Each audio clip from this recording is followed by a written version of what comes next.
6 nuits d'émeute en juin 69 à New York autour d'un bar gay clandestin. C'est l'acte fondateur du mouvement pour la reconnaissance des droits LGBT. 50 ans après, on en parle avec l'invité du Grand Angle.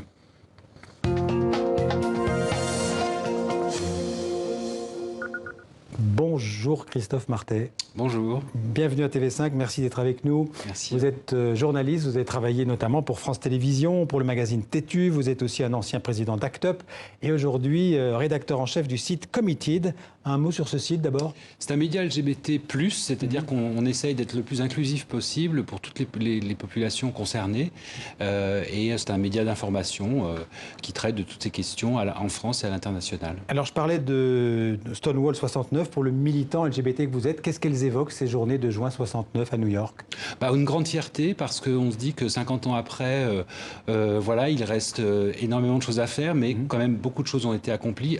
En grande partie grâce justement au combat des personnes LGBT et grâce à la mobilisation de ces personnes-là. Alors on va revoir les images de ce combat, de ces événements de 69 à New York, des images commentées pour nous par Anaïs Renevier.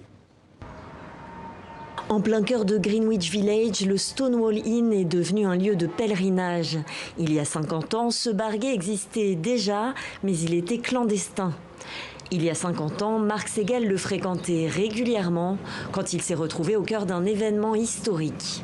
Je me souviens du garçon de 18 ans que j'étais debout dans la rue cette nuit-là. Je ne pensais pas que je serais ici 50 ans après pour en parler. Je ne savais pas que je participais à l'histoire. Cette nuit, c'est celle du 28 au 29 juin 1969. Des homosexuels, mais aussi bi et transsexuels font la fête dans ce bar tenu par la mafia quand la police organise une descente, comme souvent à l'époque.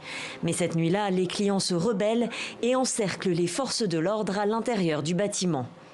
C'était les années 60, la contre-culture, les Noirs, les Latinos, les femmes se battaient pour leurs droits. Et nous, dans tout ça, eh bien, nous aussi. 5 nuits d'émeute suivront celle-ci. Une rébellion spontanée, mais qui laisse exploser une colère de longue date, des années de discrimination et de violence. À la fin des années 60, les personnes LGBT aux États-Unis sont considérées comme malades. Elles risquent de perdre leur emploi, leur logement ou même de se faire arrêter. Pour les gays, c'était interdit par la loi de danser. C'était interdit pour les hommes d'être en contact. Danser un slow, c'était hors de question. Alors le fait de pouvoir danser au Stonewall, n'importe quelle danse, de tenir quelqu'un pour un slow, c'était un sentiment de liberté si bon, si rare.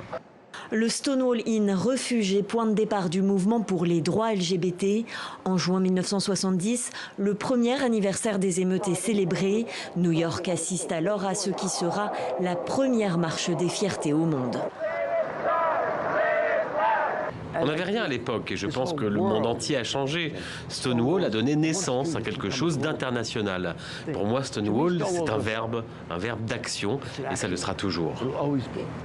Stonewall a trouvé une reconnaissance historique en 2016. Barack Obama a fait du bar un monument national, au même titre que la Statue de la Liberté. Cette page de l'histoire des luttes LGBT fait désormais officiellement partie de celle des États-Unis. Christophe Martet, quand vous avez revu ces images, donc c'est aussi un sentiment de fierté. D'émotion aussi, beaucoup, de voir de toutes ces personnes qui se sont battues pour nos droits, pour qu'on puisse aujourd'hui parler tout simplement à la télévision sans avoir peur de la répression. Faut rappeler, Anaïs l'a fait dans le sujet, c'est que dans les années 60, l'homosexualité, elle était pensée, vécue comme une maladie. Absolument, c'est l'OMS qui avait classé ça comme une maladie jusqu'à la fin des années 80 d'ailleurs. Et dans énormément de pays, y compris en Europe, beaucoup de pays continuent à pénaliser. Vous vous rappelez qu'il y a des dizaines de milliers, par exemple, de Britanniques qui ont été emprisonnés jusque dans les années 80 pour homosexualité. Même chose en Allemagne, enfin, même chose en Espagne franquiste. Donc, et en France, il y avait aussi un fichier des homosexuels. C'était compliqué aussi de vivre sa vie ouvertement. Et là, vous parlez des années 60, 70. On parle des années 70 et tout début des années 80.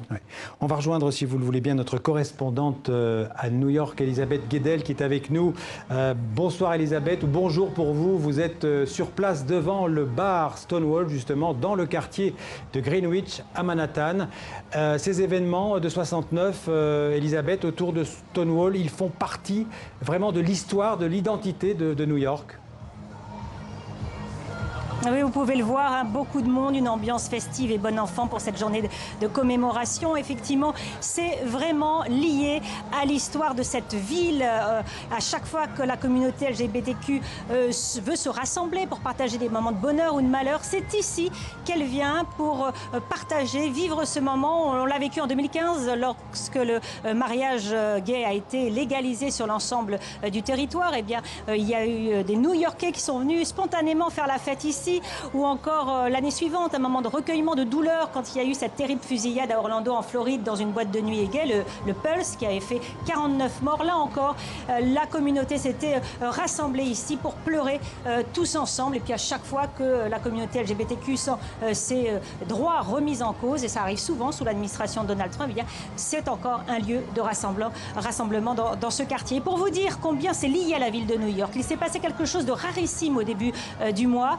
Le département de la police new-yorkaise, un département très puissant, a présenté officiellement ses excuses pour les émeutes de 1969. C'est encore une fois rarissime. Et puis, pour l'anecdote, eh bien, pour vous dire combien c'est symbolique, les agents de police gays se rassemblent tous les mois ici au premier étage de ce building qui abrite le bar, le Stonewall, pour une réunion donc avec les agents, les associations LGBTQ. Et c'est important pour cette communauté donc de continuer à cultiver, à nourrir ce souvenir, ces émeutes de 1969. Elisabeth, pour ce 50e anniversaire de Stonewall, New York s'est pavoisé aux couleurs LGBT.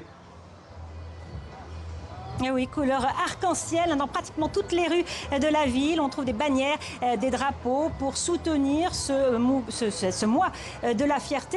Et j'ai rencontré un couple homosexuel qui venait du Midwest, hein, du Tennessee, qui me disait combien il était soulagé de voir ces couleurs, une ville comme ça, embrasser une cause. Parce que quand ces deux personnes rentrent dans leur petite ville de Tennessee, c'est très difficile encore d'afficher ses couleurs, d'afficher son homosexualité. Alors dimanche, Elisabeth, il y aura la Gay Pride, la World Pride de New York. J'imagine qu'il y aura, on attend beaucoup de monde. Mais écoutez, on attend 4 millions de personnes, c'est gigantesque. Alors on voit depuis le début de la semaine de plus en plus de personnes de la communauté LGBTQ affluer vers New York. Hein. Ils viennent des États-Unis, ils viennent même du monde entier. Il y a eu plusieurs événements organisés un peu partout dans la ville. Il y aura une commémoration donc tout à l'heure ici, jour des émeutes, hein, des 50 ans des émeutes de 1969. Et puis donc dimanche, ce grand rassemblement avec des millions de personnes dans les rues de New York. Merci beaucoup Elisabeth, on le voit hein, aujourd'hui, cette atmosphère beaucoup plus sereine, beaucoup plus paisible et heureusement par rapport à ce qui s'est passé il y a 50 ans. Alors merci beaucoup Elisabeth d'avoir été en direct avec nous. On revient avec vous Christophe Martet. Dans l'histoire du mouvement LGBT, il y a clairement eu un avant et un après Stonewall. Oui, certains même disent que c'est un peu la prise de la Bastille des LGBT. Le Time a classé ça comme un des 10 événements majeurs dans l'histoire des mouvements civiques. Et c'est vrai que ce qui est surtout important, c'est qu'à partir de ce moment-là, les homosexuels ont décidé d'être visibles et de se constituer en association, ce qui était très, très difficile. Et alors, il a fallu attendre un an pour qu'il y ait une première marche, comme ça a été souligné dans le reportage. Mais après, c'est une vague qui a déferlé, alors bien entendu, d'abord sur le monde occidental. Hein. Il faut rappeler encore qu'il y a énormément de pays qui sont encore où on pénalise. On va en parler. Mais aux États-Unis, il y a eu New York, il y a eu San Francisco. Après, il y a eu San Francisco. Il y avait même eu des choses avant. Oui, voilà, Harvey Milk aux États-Unis, le quartier de Castro à San Francisco. Castro qui a complètement changé l'image de la ville. Et dans toutes les villes américaines se sont constituées des associations, des groupes de visibilité et de combat. Parce qu'on était aussi dans cette période des droits civiques, des mouvements féministes, et tout ça était assez mélangé. C'était pas. Il y avait une solidarité entre les mouvements féministes et les mouvements. Ce sont d'abord des femmes, par exemple en France, qui ont créé le Phare en 1971, après avoir envahi une émission de radio. Le Stonewall français, c'est quand des militantes viennent envahir le studio de RTL où une émission parlait de l'homosexualité, ce douloureux problème. Et juste après, c'est créé le Phare, le premier groupe français. Alors dans les années 80, il y a eu évidemment le drame du sida. On peut dire que le mouvement LGBT à ce moment-là a pris l'épidémie de sida en pleine face, si j'ose dire, et ça a été, vous vous en êtes d'ailleurs beaucoup battu, mobilisé vous-même dans votre vie contre le sida. Bien sûr, je suis moi-même séropos depuis 85, et c'est vrai que ça a été une tragédie énorme, ça l'est toujours dans énormément de pays. Il faut rappeler quand même que la moitié des gens qui sont malades du sida dans le monde n'ont pas accès au traitement, principalement en Afrique. Et c'est vrai que beaucoup de militants de la première heure des associations LGBT sont morts. Et donc il a fallu toute cette relève. Mais oui, bien sûr, ça a été quelque chose de tragique absolument pendant des années de voir mourir des gens très très jeunes. Mais on a vu aussi cette communauté justement LGBT se renforcer quelque part et faire en sorte aussi que les droits qu'on a acquis, notamment par rapport au VIH, par rapport au sida, bénéficient à toute la société. Moi, je trouve ça toujours important de le rappeler, c'est qu'on ne demandait pas des droits spécifiques par rapport au VIH, et c'est la même chose par rapport aux droits LGBT. On n'a pas demandé un mariage spécifique, on a juste demandé l'égalité des droits. Donc, on n'enlevait rien à personne, et on rajoutait même quelque part des droits pour tout le monde, en fait. Alors, les droits, évidemment, des homosexuels ont fait énormément de progrès, notamment en France depuis 50 ans, mais il y a eu aussi, il y a toujours des mouvements, des personnes, des attaques, des agressions homophobes, notamment à Paris, mais pas seulement.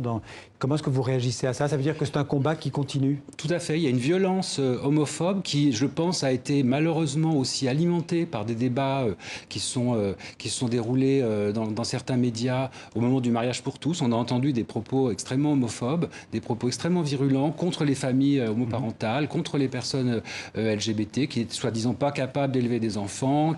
Et ça crée aussi de la tension, alors qu'on voit bien que l'opinion publique est quand même favorable aux droits LGBT, au mariage, à la PMA, y compris à la GPA. Mais il y a des discours de haine qui continuent, et ces discours de haine, malheureusement, chez des personnes plus vulnérables, eh bien, vont aller aux actes. Il y a encore eu 6 personnes là, qui se fait agresser, dont un qui a la mâchoire cassée, juste parce qu'il marchait dans la rue, à Paris, aujourd'hui. Alors là, on parle de la France. On est sur une chaîne comme TV5 Monde, une chaîne internationale. On doit aussi parler de l'Afrique. Et là, vraiment, le combat est loin d'être gagné en Afrique. Plus de la moitié des pays africains, comment dirais-je, le fait d'être homosexuel est pénalement poursuivi. Et bien parfois, certains homosexuels risquent la peine de mort en Afrique. Bien sûr. Il se trouve que je suis bénévole pour une association qui travaille avec les demandeurs d'asile LGBT. Énormément viennent de pays d'Afrique subsaharienne. Ces lois, elles viennent pas de nulle part. Ce sont des lois qui viennent de l'époque coloniale. C'est les lois anglaises pour l'Afrique anglophone, sont les lois françaises pour l'Afrique francophone, et ces lois continuent à être utilisées contre les personnes LGBT, qui ne peuvent pas se réunir, qui ne peuvent pas s'aimer, qui ne peuvent pas fonder de famille, et donc ils sont obligés de fuir leur pays. Merci Christophe Martet d'être venu parler de la cause LGBT sur TV5 Monde à l'occasion des 50 ans de ce qui s'est passé à Stonewall, donc à New York. Merci beaucoup. Merci à vous.